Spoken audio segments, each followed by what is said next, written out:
Ya, entonces, a ver, esta ecuación representa lo que ustedes están capacitados para resolver. Al lado izquierdo aparece una expresión, una combinación entre las derivadas del i, ¿ya? Y la función i sin derivar, pero con coeficientes constantes, ¿ya? Si no fueran constantes, el problema debería tener alguna ayuda. Si fueran funciones, a lo mejor hay un cambio de variable, algo que las lleve a coeficientes constantes, ¿ya? Porque las soluciones que ustedes saben manejar solamente lo saben hacer cuando son con coeficientes constantes. Es lo que vieron en la clase pasada. Yo lo voy a ver en el ejemplo otra vez. Y ahí al lado derecho es una representación de todas las posibles combinaciones que hay entre funciones exponenciales, funciones polinomio y funciones seno o coseno. ¿Ya? Es todo lo que está al lado derecho. Entonces, estos ejercicios van a ser súper cómodos cuando les aparezca una combinación así al lado derecho. O es exponencial, o es polinomio, o es coseno, o es seno, o combinaciones entre ellos. ¿Ya? Combinaciones me refiero a operaciones algebraicas de esta forma. ¿Ya? Entonces, voy a describir el método, pero el método realmente se entiende cuando uno ve un ejemplo. Ya, entonces, aparecen un montón de constantes. A0, A1, A2 al lado izquierdo, R y W al lado derecho. Ya le vamos a pedir a la 0 que no sea 0 para que efectivamente sea una EDO de segundo orden, ya, para que esté la segunda derivada. Y ahí el P y el Q son polinomios. Eso es lo que hay que tener de referencia. Entonces, lo que vieron en la sesión anterior es que una solución de esta ecuación está compuesta por una suma de dos soluciones. Una de esas soluciones se le dice la solución general homogénea, ¿ya? Entonces, eso es lo que aprendieron a hacer en la sesión anterior, resolver la ecuación general homogénea. Y eso se hace ocupando el polinomio característico, que es lo que aparece acá en el segundo punto. ¿Ya? Lo vamos a repasar en el ejemplo, así que lo voy a volver a tocar ahí. ¿Ya? Después, voy a llamar n al máximo grado entre los polinomios que aparecen al lado derecho. ¿Ya? Y además voy a considerar el número complejo r más y más, perdón, r más iw. ¿Ya? Es un número complejo.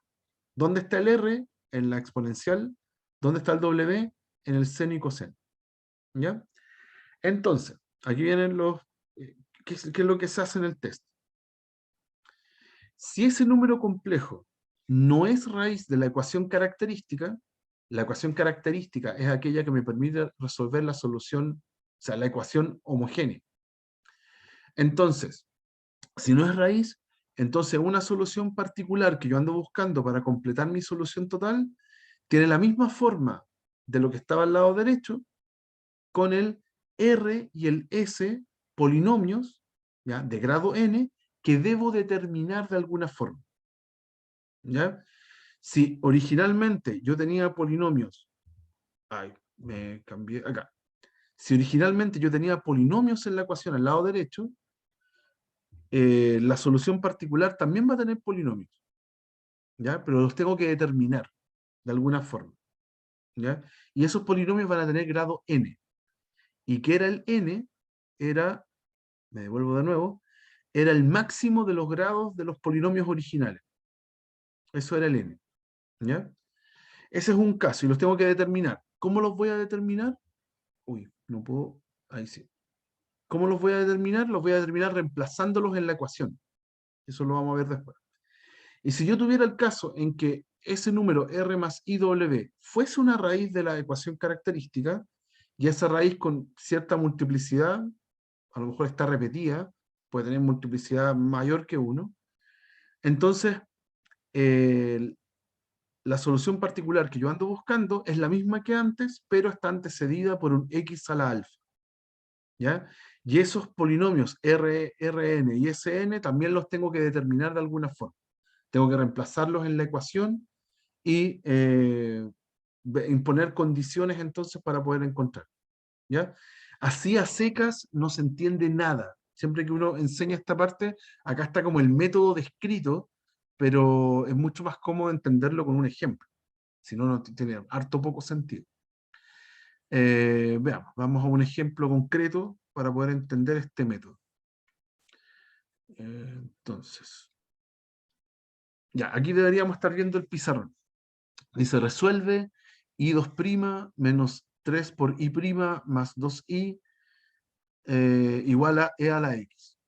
¿Ya? Ahí tengo una EDO de segundo orden con coeficientes constantes para el i. Entonces, lo primero que hay que hacer es entender lo siguiente. La solución que yo ando buscando, general, un i de x, se descompone en dos soluciones. Uno las llama i sub h y i sub p. ¿Qué son cada una de ellas? Nosotros le decimos solución general homogénea y la otra se llama eh, solución particular.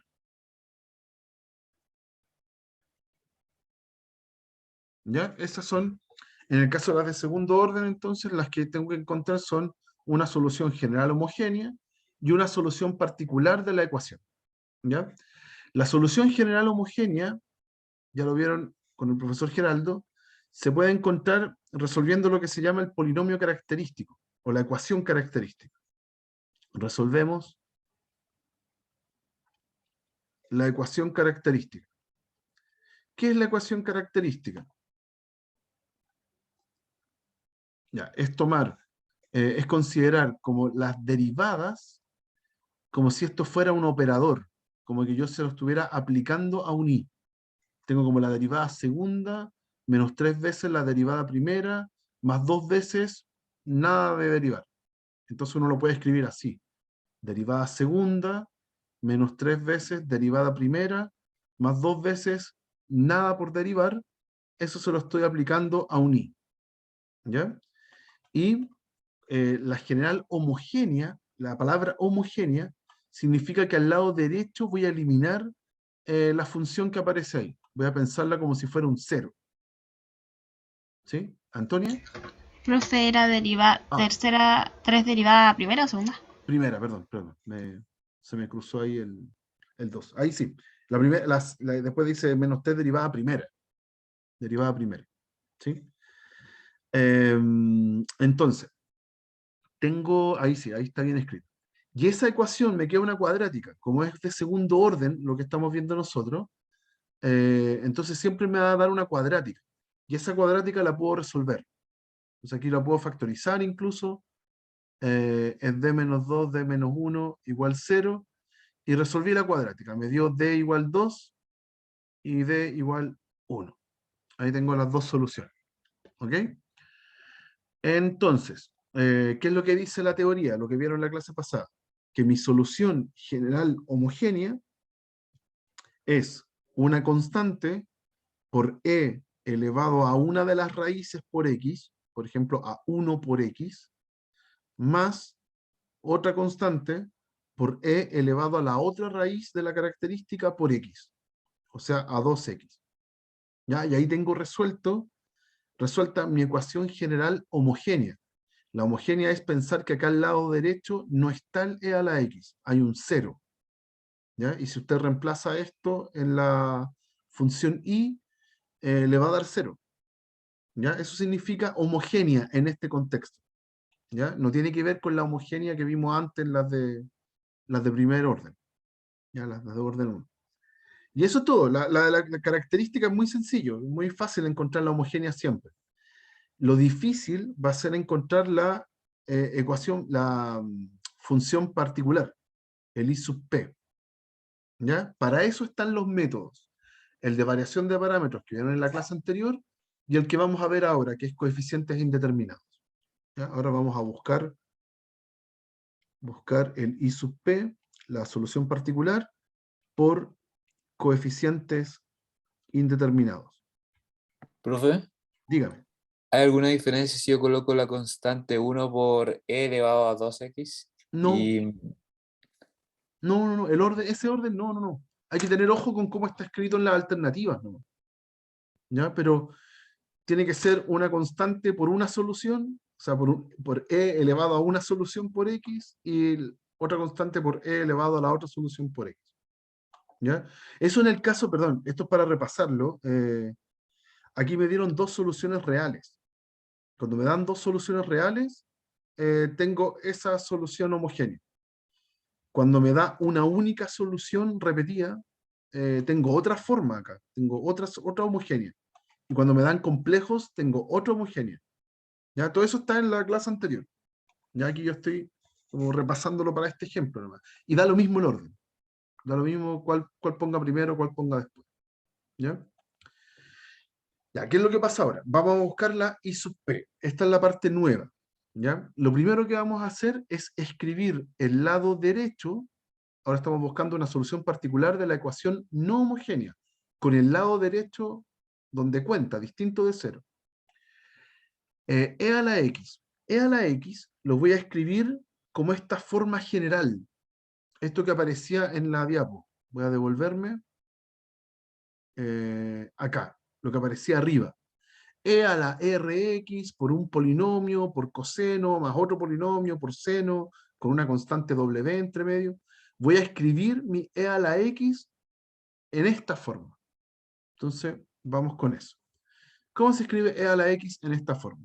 Es lo mismo que escribir e a la 1x por un polinomio. El polinomio puede ser de cualquier grado.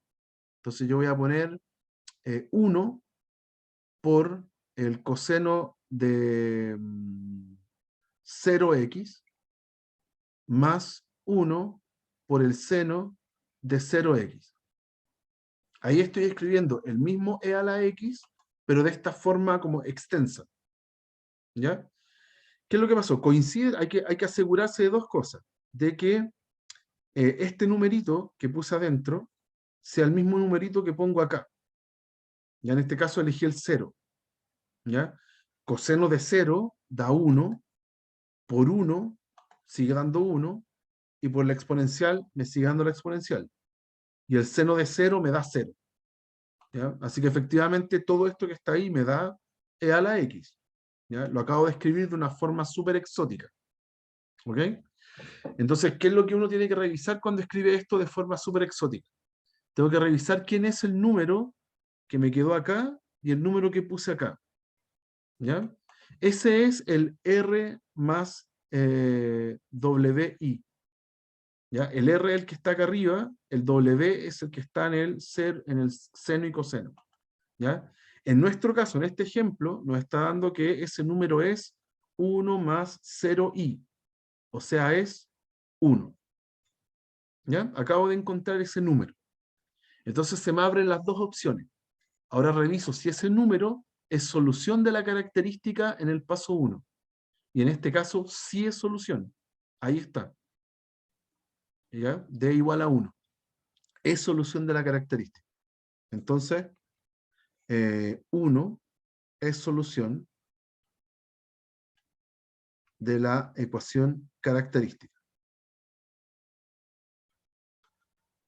¿Ya? ¿Qué es lo que pasa ahora? Cuando es solución, cuando encuentro que ese número es solución, me dice la forma que va a tener nuestra solución particular. Significa entonces que nuestro I sub P se tiene que escribir de esta forma. Es un E a la 1x por un polinomio, vamos a poner P de x, por el coseno de 0x, más otro polinomio, Q de x, por seno de 0x, ¿ya? Y como acá sí era solución, tiene que ir antecedido por un x elevado a 1. ¿Por qué a 1? Porque la característica que yo tenía antes, la ecuación característica, tiene como raíz el 1, pero aparece una sola vez. ¿Ya? De las dos raíces, el 1 apareció una sola vez. Entonces esta x tiene que ir elevada a 1. ¿Ya? Si por ejemplo la ecuación característica me hubiera quedado d menos 1 al cuadrado igual 0, ahí la solución sería el 1, pero ahí está dos veces, porque está ese factor al cuadrado. ¿Sí? Ahí tendría que elevar a 2 ese x. ¿ya? Pero en este caso fue A1.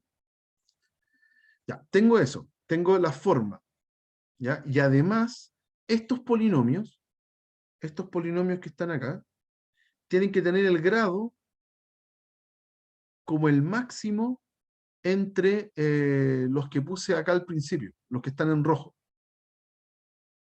El máximo del grado entre 1 y 1. El máximo del grado del polinomio 1 y el otro del polinomio 1. ¿Ya? ¿Y qué grado tienen las constantes? Los polinomios que son constantes tienen grado 0. ¿Sí? Entonces, si limpio un poco esta situación, me va a quedar x por e a la x por una constante por coseno de 0, que es 1, más otra constante, pongámosle b, por seno de 0, que es 0. O sea, la solución particular que estoy buscando tiene la forma una constante por x por e a la x. Y ahí está mi solución particular, pero todavía no la conozco. ¿Por qué? Y aquí viene el título del método, su coeficiente está indeterminado. Me falta saber cuánto vale esa constante. Por eso que el método se llama así. ¿Ok? ¿Se entendió cómo armé el I sub P? ¿Hay alguna duda? Porque ahora lo que Profe, voy a hacer es encontrar yo la me perdí constante. cuando tenía el P y lo ¿Mm? pasó a la A. Ya. Cuando uno escribe el I sub P, el I sub P siempre tiene acá un polinomio y otro polinomio. Ya siempre son polinomios. Ahora, ¿qué tienen que cumplir esos polinomios? Que su grado tiene que ser el máximo de los grados anteriores. Cuando yo escribí mi función que estaba a la derecha, la escribí en esta forma, aparecieron unos polinomios. ¿Ya? En este caso, esos polinomios son súper simples. Eran puros 1. ¿Ya? Para que esto me calzara, para que me diera efectivamente e a la x, yo puse acá puros 1. ¿Ya? Así que el grado de estos polinomios que yo ando buscando tiene que ser grado 0, porque ese es el máximo entre los grados que tenía antes. ¿Ya? Y como son grado 0, entonces tienen que ser constantes. Por eso que yo puse aquí A y B. ¿Ya? Y la B desapareció porque estaba multiplicada por 0. Pero la A sobrevivió. Y esa A no la conozco. ¿Está bien? ¿Se entiende? Si por aquí, por ABC motivo, yo hubiera tenido el ejercicio, un x e a la x al lado derecho, ¿sí? Aquí yo hubiese tenido que poner una x. Yo hubiese tenido que poner una x ahí para que me calce, para que todo esto me dé x por e a la x. Y ahí Pero el en grado ese sería caso, 1. en ese caso el grado sería 1. Y el polinomio que yo ando buscando acá ya no sería una constante, sería un ax más b. Ahí tengo un polinomio sin determinar. Tendría que encontrarlo. ¿Se entiende la lógica? Si el de acá tiene Ya grado mejor. 1, entonces tú tienes que escribir un polinomio genérico de grado 1. ¿Sí? Con las constantes indeterminadas. Por eso que el método se llama así. Coeficientes indeterminados. ¿Ok? Si aquí hubiera un cuadrado, entonces aquí te quedaría cuadrado, y aquí tendrías que poner una cuadrática. Tendrías que poner ax cuadrado más bx más c. ¿Ok? Profe, y en Dígame. el segundo polinomio, el que tiene el seno, ¿cuál iría Lo que también pasa es el que x ahí muere. cuadrado? También hubiera tenido que poner otro. Hubiera tenido que poner dx cuadrado más x más f. No, Pero me como refiero estamos al de arriba. El de arriba igual iría arriba. x cuadrado, Ah, o no, ese aquí no podría haber tiene. puesto cualquier cosa, porque seno de 0 me da 0. Ah, ok. ¿Ya? Por eso que uno ve el máximo. Porque no necesariamente los dos polinomios de acá son lo mismo. ¿Ya? Ya, profe, gracias. Ya, entonces en nuestro caso quedó más simple, ¿ya? En nuestro caso era solamente, el polinomio que buscamos es solamente una constante, ¿ya? Entonces es mucho más cómodo ahora, ahora viene un paso que es bien brutal, que es reemplazar esta, esta I sub P que estoy encontrando, esta I sub P, que es esta, ahora la tengo que reemplazar en la ecuación e imponer que sea una solución. Yo quiero que sea una solución. Y vamos a ver que ese proceso es largo. ¿Ya? Es súper mecánico, pero es largo. ¿Ya? Toda la parte pensante es lo que hicimos en esta primera plana. ¿Ya? Después es como meter esa expresión a la ecuación y imponer que satisfaga todo. ¿Ya? Entonces voy a copiar la ecuación. La voy a meter acá. Acá. Ahí. Ahí sí. Ya, esa era la ecuación. Entonces yo tengo el I sub P como AX por E a la X. Ese es el I sub P. Tengo que encontrar el A. Ese es mi objetivo. Entonces lo reemplazo. Lo reemplazo en la ecuación. Necesito entonces, el I sub P va a ir acá. Ahí está el I. Ahí está el I. Pero necesito también su derivada y su segunda derivada para poder reemplazarlo. ¿Ya? Calculemos la derivada. I' sub P va a ser, esto es derivada del producto. El A sale, pero tengo que hacer derivar el X por E a la X. ¿Ya? Derivada del primero por el segundo, más el primero por la derivada del segundo. ¿Ya? Me quedo así. A e a la X más AX e a la X. Eso me dio. Y ahora lo derivo de nuevo. El I sub P2' va a ser volver a derivar esto. El primer sumando me va a quedar igual y el segundo sumando es la derivada de lo que hice recién. ¿Sí? Si yo derivo el segundo sumando, es derivar la función original. Así que voy a copiar esto. ¿Ya? A e a la X más AX e a la X. ¿Ya? Así que en total me da 2A e a la X más AX e a la X. Eso me dio la segunda derivada.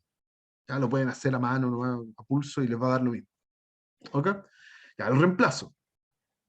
Reemplazo. Entonces, ¿qué tiene que pasar? Que 2A e a la X más AX e a la X, ahí está la segunda derivada, menos 3 veces la primera derivada, o sea, me queda A e a la X menos 3AX e a la X, más 2 veces la función era esta, 2 veces AX e a la X, tiene que resultar e a la X.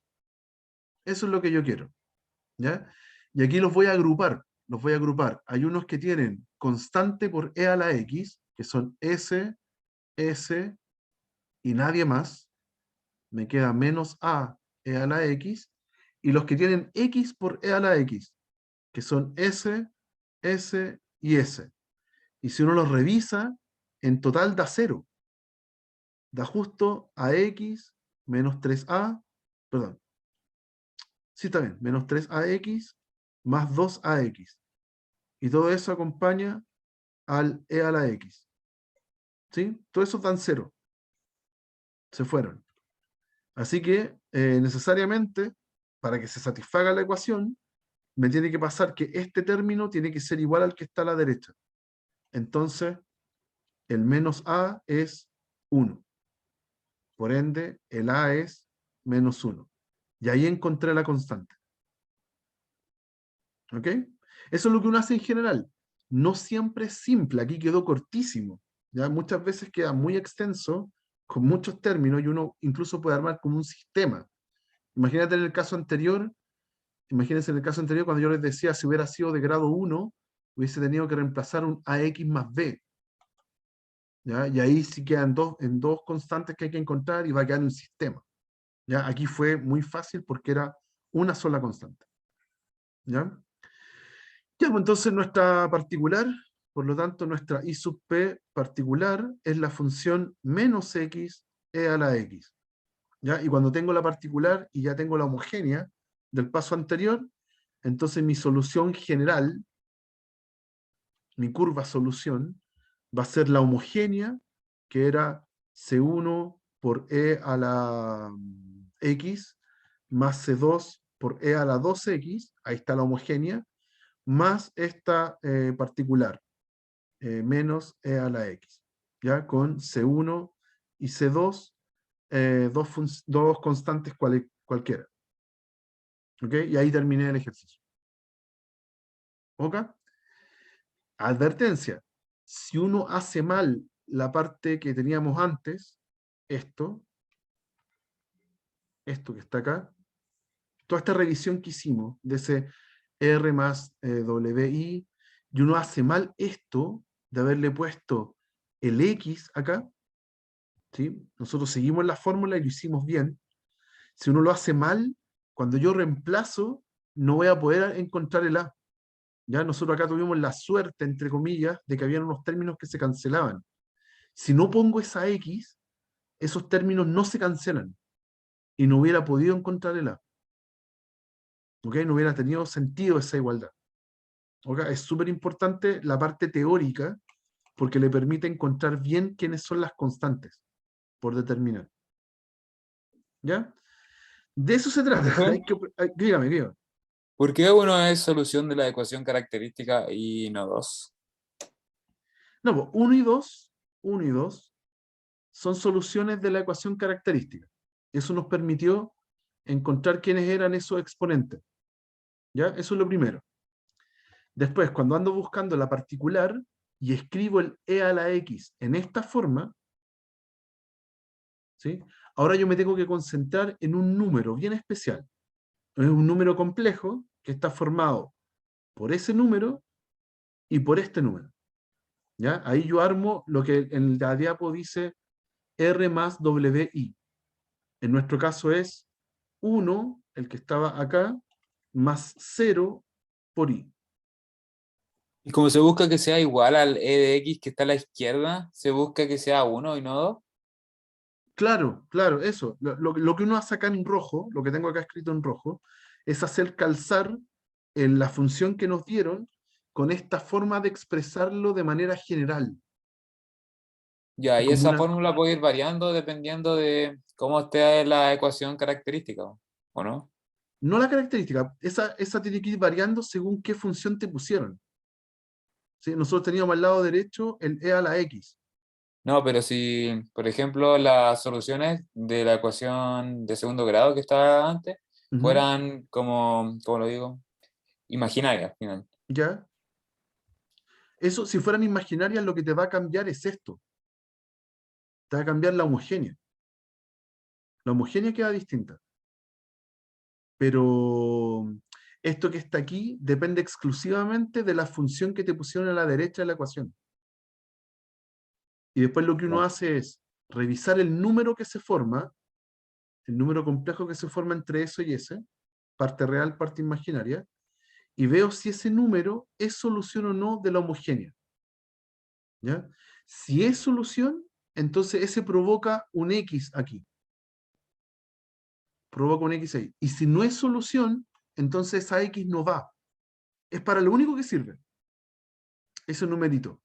Es para ver si va o no una X antes. Puede ser que vaya una X cuadrado, si es que la solución va con multiplicidad 2. También podría pasar.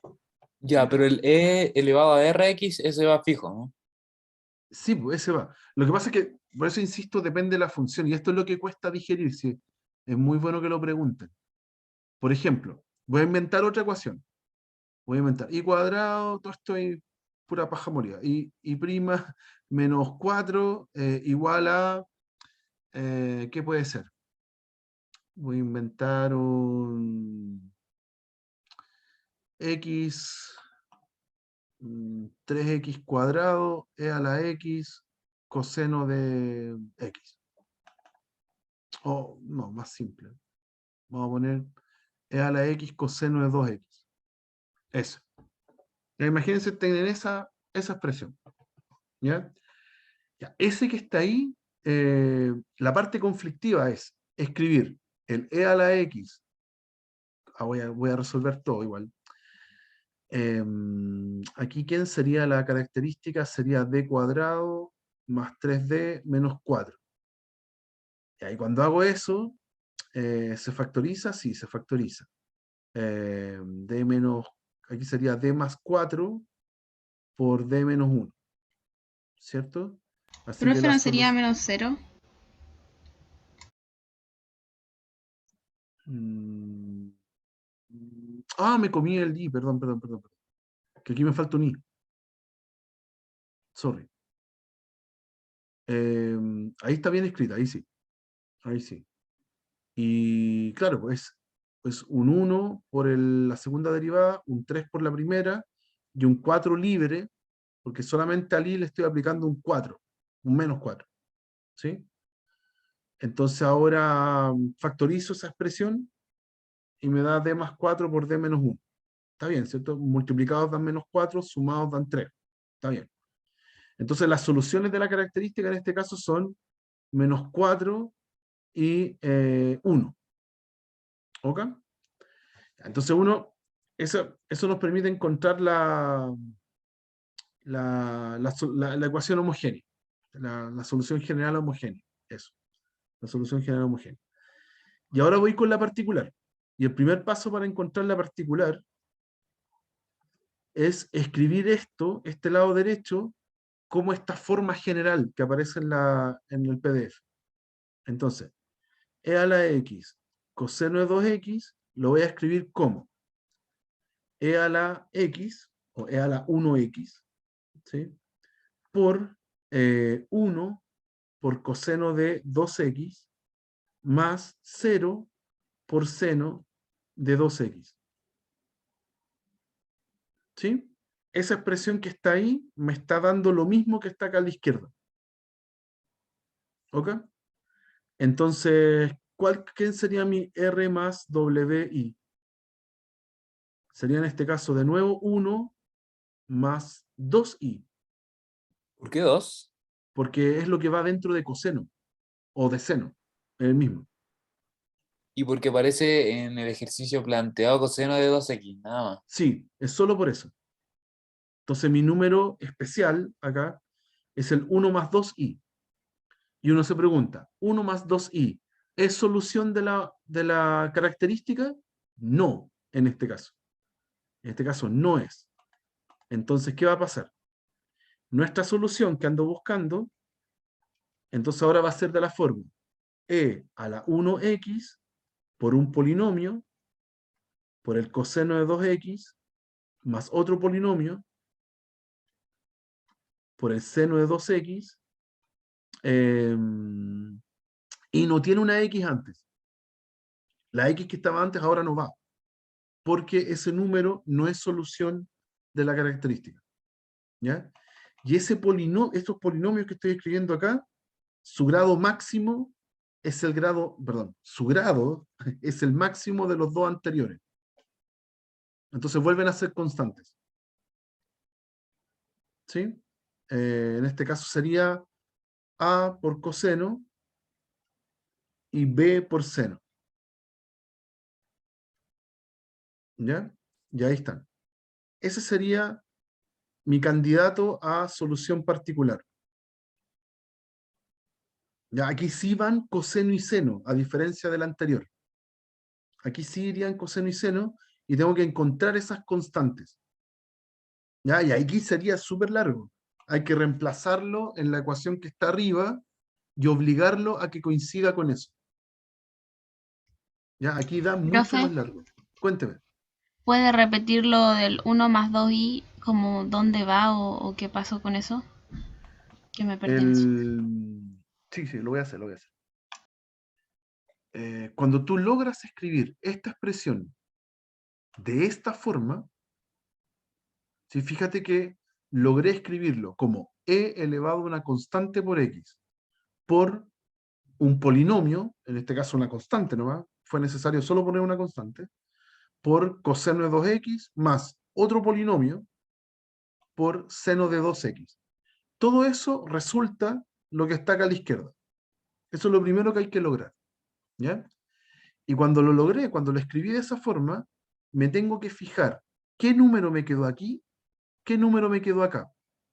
Y esos forman el 1 más 2i. ¿Ya? ¿Se entiende cómo se forma primero? Sí, Sí, sí. ya. Ahora, ese número yo tengo que revisar si es que es solución de la ecuación característica. En este caso, no es solución. ¿Ya? Como no es solución, Entonces, acá no va ninguna x, va como un x elevado a 0. ¿Ya? Pero en realidad no va ninguna x, ¿ya? Para no complicarse. ¿Ya? No va ninguna x.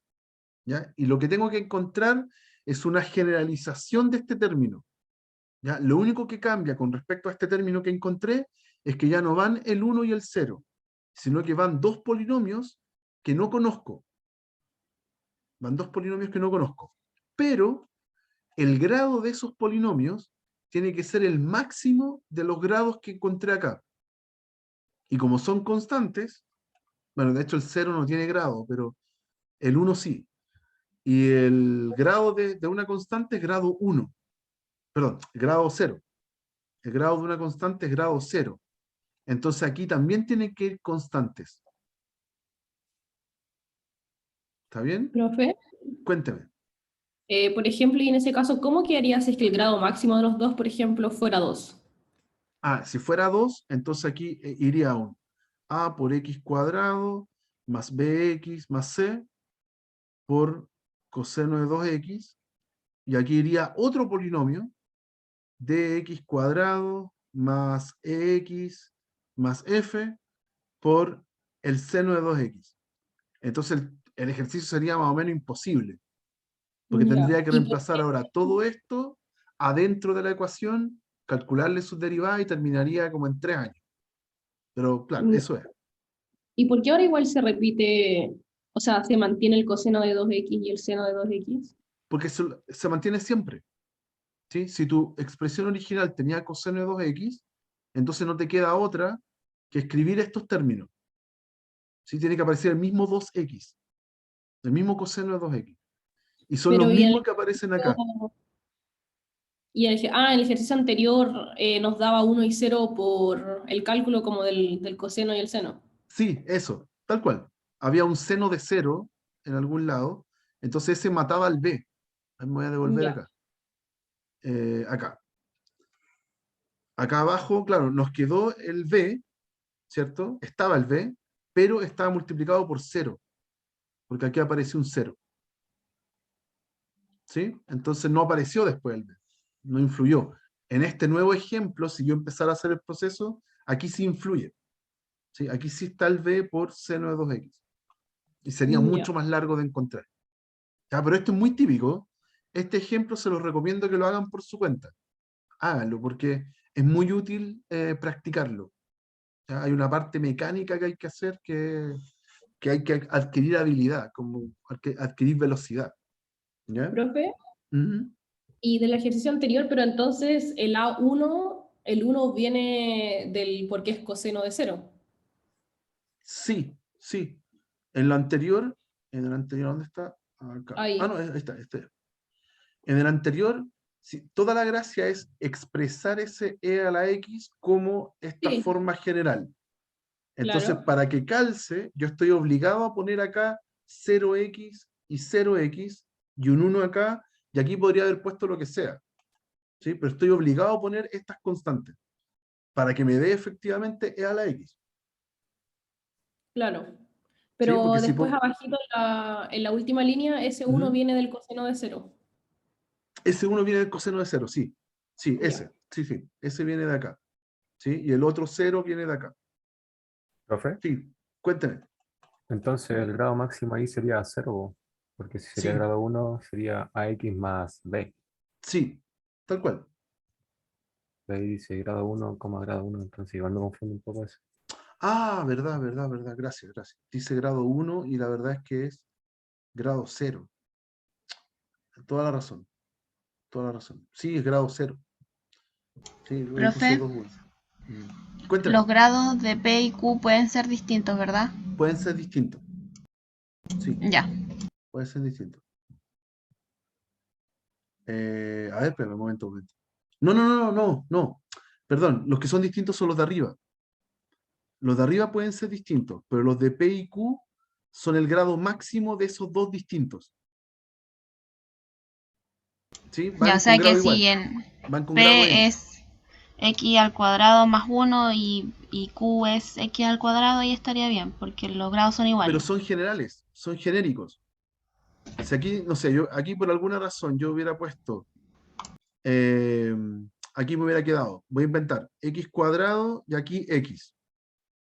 ¿Ya? Si por alguna razón hubiera sido eso. ¿Ya? Entonces acá tengo grado 2 y acá tengo grado 1. ¿Cuál es el máximo? 2.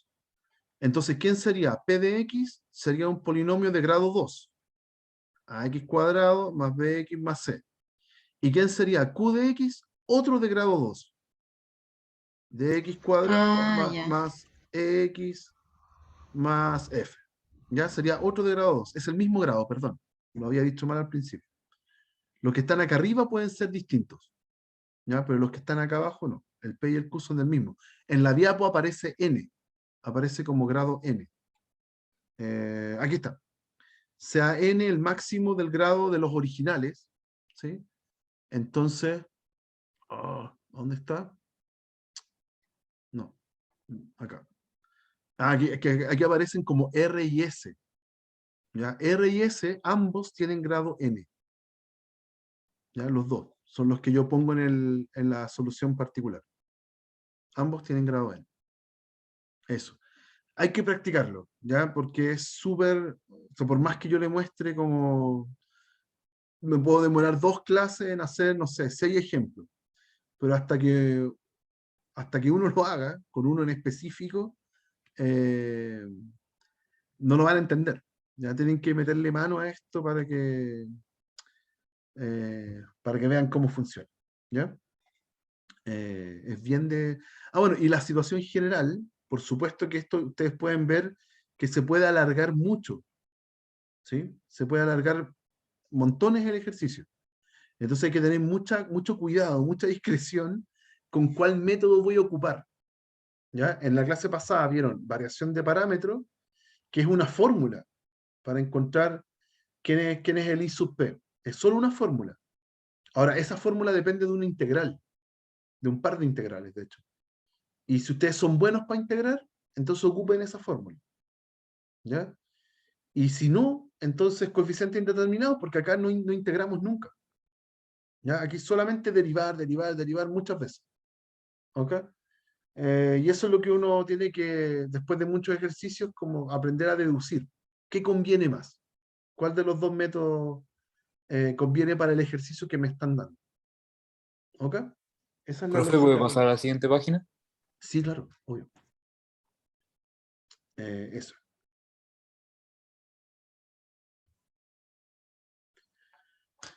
Eso, no sé si tienen alguna otra duda, como para cerrar este tema y ahí dejarlos un poco avanzados con lo que vamos a ver después. ¿No? Ya. Ya, veamos, voy a dejarlos avanzados, porque la verdad es que en el ratito que nos queda no vamos a alcanzar a ver todo. A ver, voy a cambiar acá. No es este, es el otro. Ya, vamos a aprender muchas cosas que las voy a mencionar superficialmente porque en la práctica no las vamos a usar. Sí vamos a entender que esto es una extensión de lo que hicimos en una variable. ¿Ya? Entonces hay un montón de cosas que se las voy a contar muy por encima. ¿Ya? Ya, el objetivo del resto del curso, de lo que viene de aquí hasta el final, es que podamos hacer integrales en más de una variable. ¿Ya? Generalmente en 2. Vamos a hacer integrales en X y en Y. ¿Ya? Se puede hacer más, se puede hacer triple. No sé si alcancemos a revisarlo en este curso. ¿Ya? Entonces, hay una primera instancia en donde uno va a construir unas integrales que se llaman integrales iteradas. ¿Ya? ¿En qué consisten? Básicamente usted tiene una función de 2 variables, una f minúscula en 2 variables. Entonces, esa f minúscula, usted la puede integrar con respecto a y. Si usted la integra con respecto a y, desaparece la y. El resultado ya no le queda con y, porque integró con respecto a y. Entonces le va a quedar un resultado con la variable x. ¿Ya? Así que uno puede decir que si yo integro solamente con respecto a y, me queda una función f de x grande. ¿Ok? Y viceversa. Viceversa, si usted tiene la misma función en 2 variables y la integra con respecto a x, le va a quedar una función en y. ¿Ok? Eso en general. Entonces, ¿qué vamos a hacer? Le vamos a pedir a la función f chica que sea una función continua sobre un rectángulo. Como tiene dos variables, ya no funciona, perdón, ya no funciona sobre un intervalo, sino que sobre un rectángulo. AB en el X, CD en el Y. Entonces, para cada X fijo, yo tengo que la función f de X con lo que venga en el Y es continua y acotada en CD. ¿Ya? Si es continua en dos variables, entonces si me restrinjo a una, sigue siendo continua. ¿Ya? Entonces tiene sentido hablar de la integral esta como en una variable, ya que depende de este parámetro X. Y lo que uno va a hacer ahora es tomar esa nueva función f de X e integrarla ahora con respecto a X. Es como haberla integrado por capas. Primero la integro con respecto a Y y después lo que me resultó lo integro con respecto a X. ¿Ya? Y a eso se le dice integral iterada. ¿Ya? Y tiene sentido. De hecho, ya lo hemos hecho. Cuando vimos secciones transversales, nosotros calculábamos un área. ¿Sí? Y esa área yo la puedo calcular, a veces nosotros lo hacíamos con fórmulas en general, pero un área yo lo puedo calcular mediante una integral. ¿Ya? Y si esa área depende de X y la vuelvo a integrar, lo que estoy haciendo ahora es integrar muchas áreas y formo un volumen. ¿Ya? Lo que estábamos haciendo en secciones transversales, básicamente, era integrar doble. Solamente que una de esas áreas, cuando encontrábamos el área que dependía del X, no lo hacíamos integrando.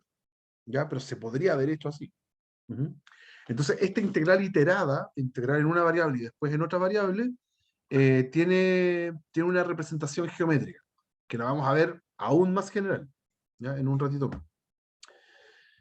¿Ya? ¿Qué pasa con esta función integral? Bueno, acá está la justificación en general de por qué podemos hacer esto.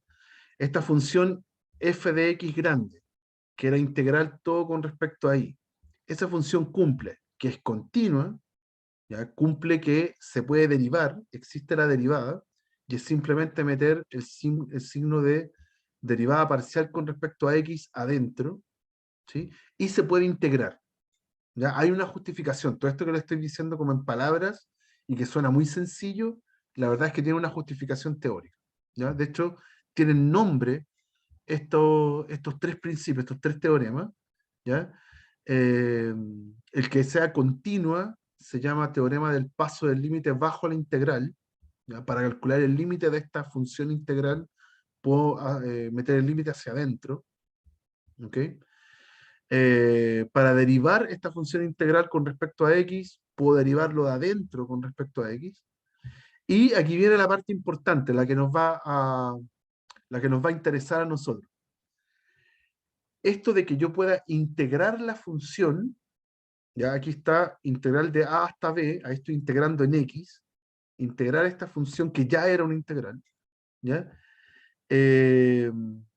También se puede meter hacia adentro la integral. ¿Ya?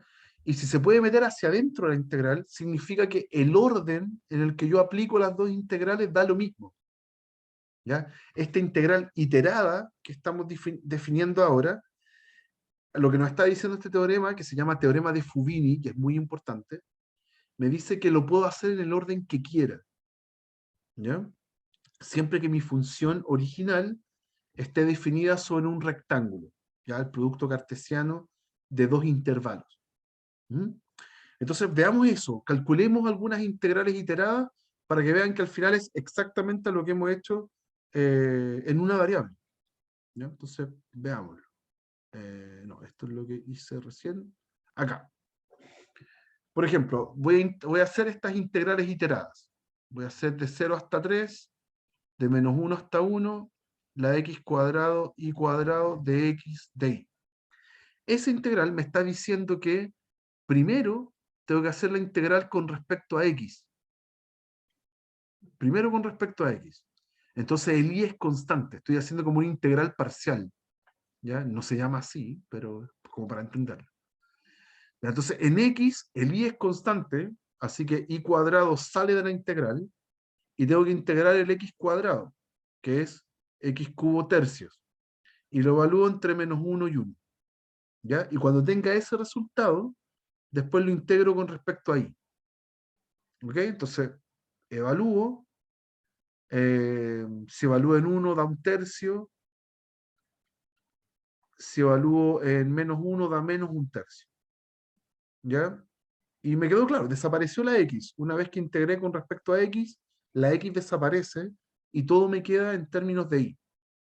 Entonces ahora saco la constante, que ahora es un 2/3, y ahora integro de 0 hasta 3 el y cuadrado.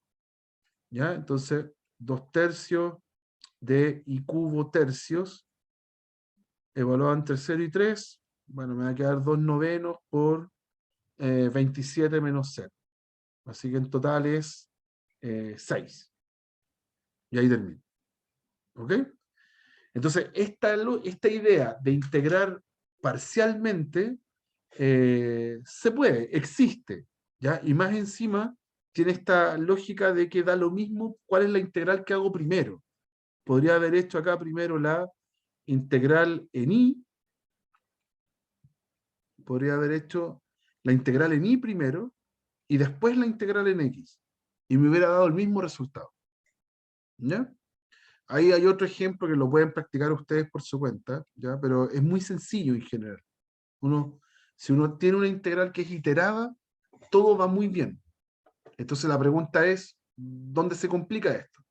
¿Y dónde se complica? En el hecho de que todavía nos falta una comprensión geométrica de lo que estamos haciendo.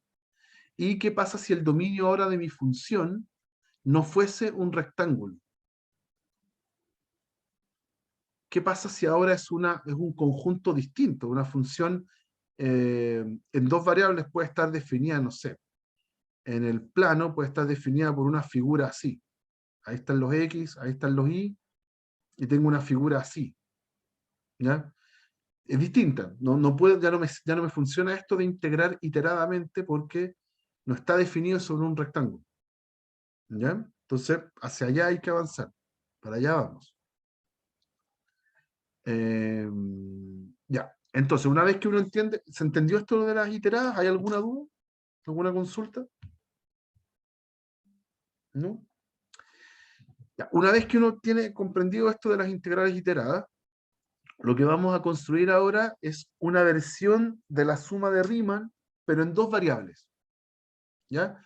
Y aquí, sin enredarse, es la misma idea de la suma de Riemann. Exactamente igual, solamente que lo hacemos como tomando en los 2 intervalos, en el intervalo en X y en Y, particiones. ¿Ya? Entonces, eso es lo que más duele, entender qué significa eso, pero todo lo que viene después es lo mismo. ¿Ya? Y llegamos a los mismos resultados, y llegamos a las mismas definiciones. ¿Ya? Entonces, supongamos que tengo un rectángulo. Vamos a partir desde un rectángulo. En la próxima clase vamos a ver ya conjuntos más generales. Tengo un rectángulo. Tengo P1, una partición del intervalo que corresponde al X, y P2, una partición del intervalo que corresponde al Y. ¿Ya? Entonces acá está el P1 y el P2. En el P1 hay X sub algo, y en el P2 hay Y sub algo. ¿Ya? Y las definiciones usuales son las mismas. Delta X sub Y va a ser cuánto mide cada uno de los subintervalitos, y delta I sub J, ponemos otro índice para no confundirlos con los I, delta I sub J es cuánto mide cada subintervalito de la partición que le corresponde al intervalo del I. ¿Ya? Entonces, ¿qué es lo que provocamos con todo esto? Con los delta X sub I y los delta I sub J. Como ahora estamos en el plano, lo que provocamos no son subintervalos, sino que provocamos subrectángulos, R sub IJ. Es mucho más fácil mirarlo. Entonces es mejor verlo acá. Uy, es mejor verlo aquí. Esto es lo que provocamos. Una partición en el X, una partición en el Y. Entonces ahora junto todo eso les hago producto cartesiano y lo que tengo son rectángulos. Rectángulos de ancho delta X sub y de alto delta I sub J. Eso, delta I sub J. Ahí está. ¿Ya? Eso es lo que provocamos. Esas son nuestras particiones ahora, son rectángulos. ¿Ya? Entonces, con toda esa información que acabamos de construir, uno puede definir la norma la norma de la partición, ¿ya? Que es muy simple, es la medida máxima entre el largo y el ancho de estos rectángulos, ¿ya? Tengo que tomar el máximo de los delta xy, el máximo de los delta y sub j, la medida máxima de eso, y después elijo la más grande entre las dos. Eso se le dice la norma de la partición, ¿ya? Y con toda esa información, podemos definir finalmente lo que es una suma de Riemann. Es la misma suma de Riemann que teníamos antes, ¿ya? De la función por el delta xy, ¿sí? Pero ahora es una sumatoria doble, porque tengo que sumar en x y tengo que sumar en y, ¿ya? Esa suma de Riemann depende de la función que yo elija, f, de la partición que yo elija, p, y del punto donde evalúo el f. ¿Ya? Ese punto es un punto elegido en cada uno de los subrectángulos. ¿Ya? Me voy a devolver un poquito. Acá. ¿Ya? Acá tengo un montón de subrectángulos. Cada uno de esos C sub I que están, o C sub IJ parece que estaban escritos, es un punto dentro del rectángulo. Antes teníamos nosotros un punto dentro del intervalo, de cada subintervalo. Ahora es un punto en cada rectángulo. ¿Ya? Entonces, claro, depende también de dónde elija ese punto. A todo eso se le llama entonces suma de Riemann. Ahí está. Ahí sí, ¿ya? Ese T sub P son los puntos dentro de son los puntos dentro de cada uno de los rectángulos. ¿Ya? Y la función va evaluada en cada uno de esos puntos. ¿Ya? Entonces, esa es la definición general de suma de Riemann. Y al igual que teníamos antes, vamos a definir lo que es la suma superior y la suma inferior. Suma superior, la única diferencia con lo que acabamos de definir es que ahora los C sub IJ, los que donde voy a evaluar la F, están elegidos de manera que se alcance el supremo de la función. Es como el punto máximo de la función dentro del rectángulo. Y la suma inferior, ahora los puntos están elegidos de manera que la función alcance su ínfimo.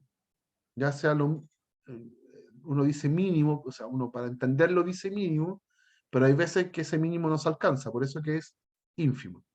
¿Ya? Son los valores menores, por decirlo así. ¿Ya? Entonces aquí están aclarados. Pues estos C sub IJ, aquí están puestos con 2 asteriscos, como para hacer la distinción. Si van en la suma superior es porque son los supremos de la función. Y si van en la suma inferior, entonces son los ínfimos de la función, son los valores menores. ¿Ya? Lo mismo que habíamos hecho antes, pero ahora en 2 variables, en rectángulos en vez de un intervalo. Y si tomamos el supremo de las sumas superiores y el ínfimo de las sumas no dije al revés, perdón. Si tomamos el supremo de las sumas inferiores y el ínfimo de las sumas superiores, vamos a tener la integral superior y la integral inferior. Cuando esas dos integrales coinciden, llamamos simplemente a esta notación, ahí aparece como una integral doble sobre la región, lo llamamos integral de Riemann. ¿Ok? Pero al igual que nos pasó en integral en una variable, hacer este cálculo a través de sumas superiores y sumas inferiores es tremendamente engorroso. Necesitamos de alguna forma salir de esta situación rápido y poder integrar como uno ha integrado todo el rato, pero ahora en 2 variables. ¿Ok? Eso. Entonces, ¿qué pasaba en una variable? En una variable, ¿qué era lo que sucedía? Llegábamos a la suma de Riemann y después teníamos que comprobar de alguna forma que la función era integrable. ¿Y cuál era nuestro criterio de integrabilidad? Era que la función fuera continua, salvo en un conjunto finito de puntos. Ese era nuestro test en una variable. ¿Ya? Entonces ahora necesitamos encontrar un test para estas integrales en dos variables, ¿ya? ¿Cómo lo hago con la continuidad? ¿Será continuidad salvo un conjunto finito de puntos? ¿O ahora hay más objetos en dos variables? Ya no tengo solo puntos, a lo mejor puedo tener otros objetos, ¿ya? Entonces para allá apunto. Tengo que ver una manera más simple de revisar si una función es Riemann integrable o no, ¿ya? Veamos un par de ejemplos para que alcancemos a practicar esta idea de las sumas superiores y sumas inferiores. Y lo dejamos hasta acá.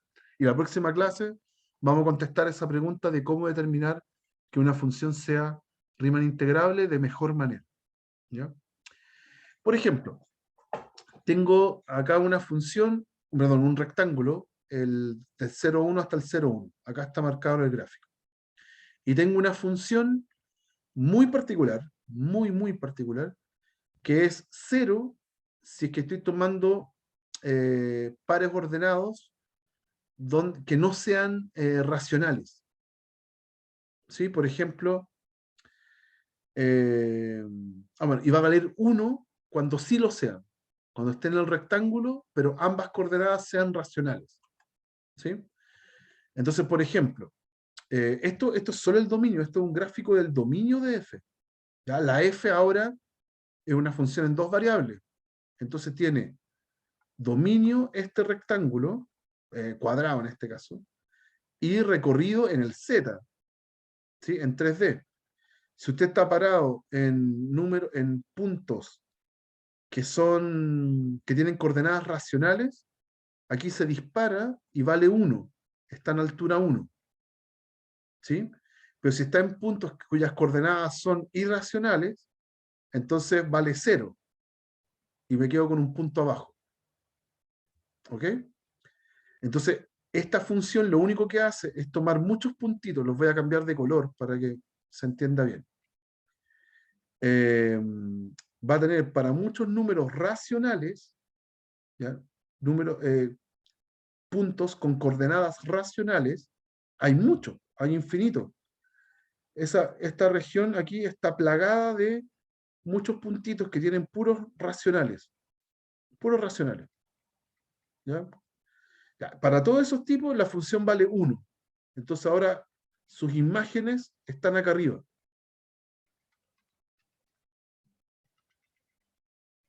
¿Ya? Tengo un montón de puntitos, una nube de puntitos, un techo de puntitos, donde la función valió 1.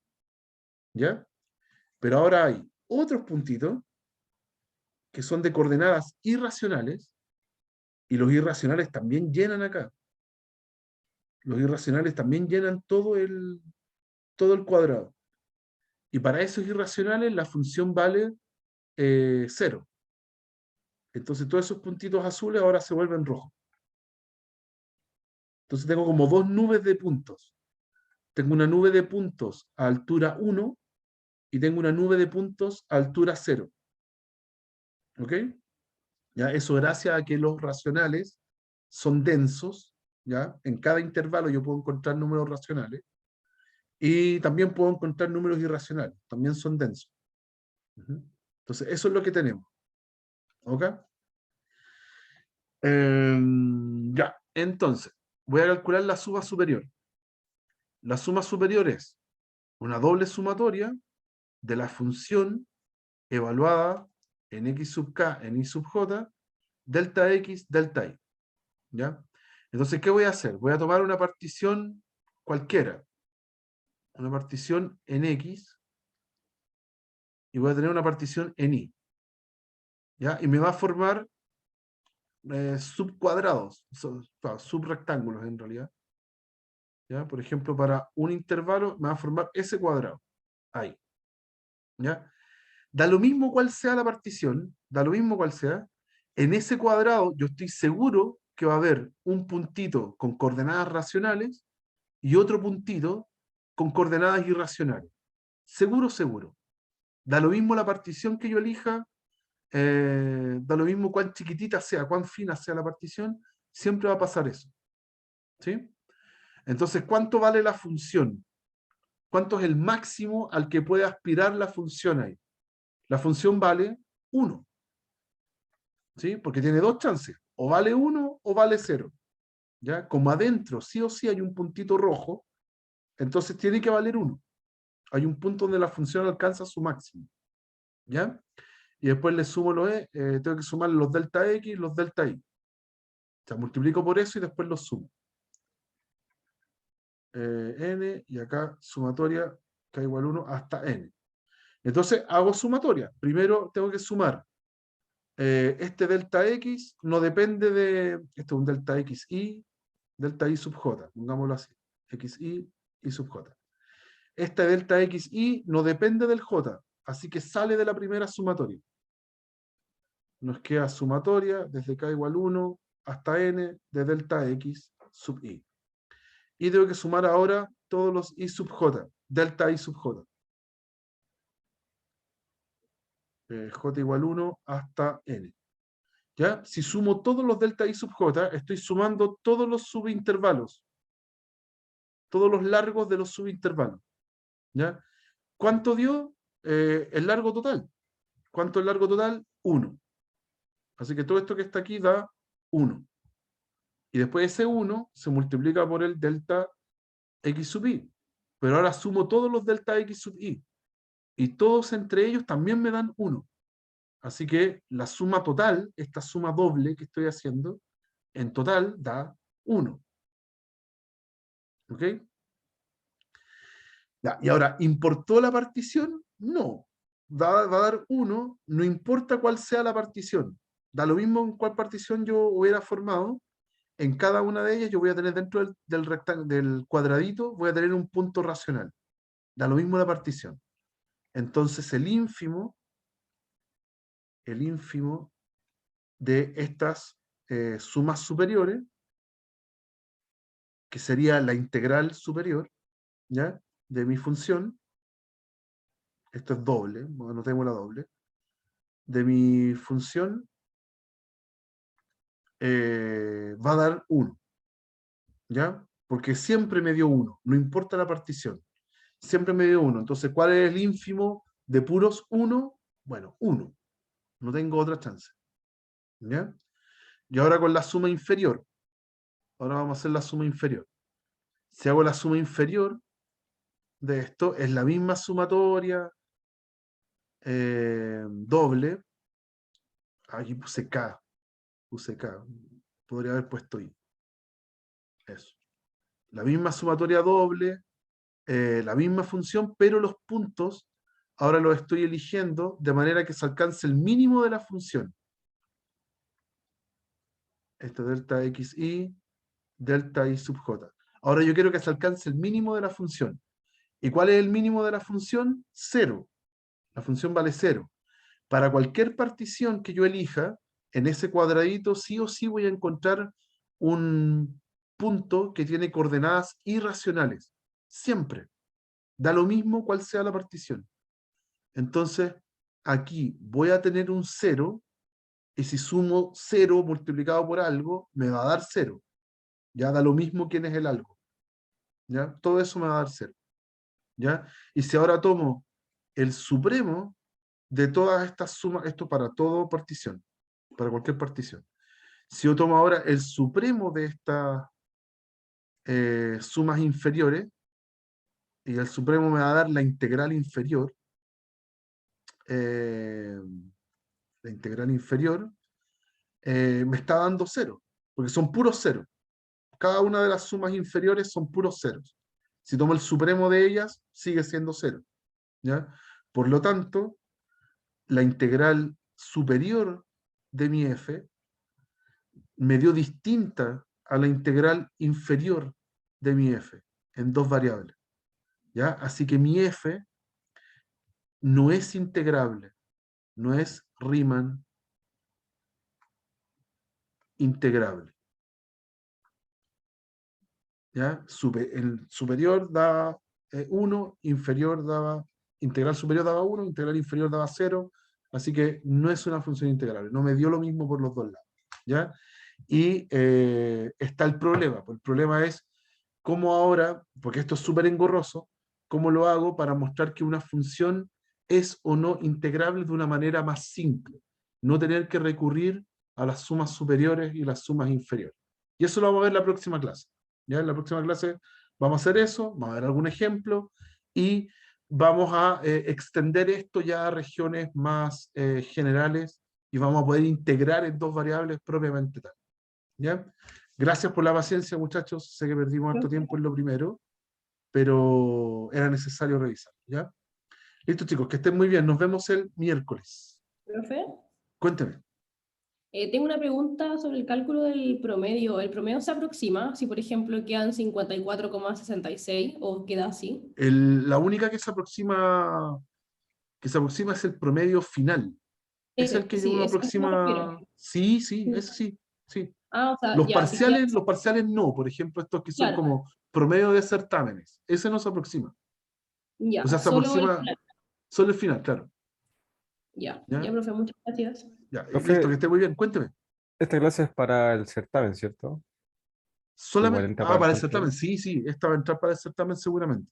Ya, por lo Ah, menos ok. hay que saber hacer sumas de Riemann básicas. Sí, eso es lo que. Pero ahí va a dar el temario el profe Geraldo, así que estemos atentos a eso. ¿Ya? Ya, Que estén profe. bien, chiquillos. Nos vemos. Chao, que esté bien, gracias.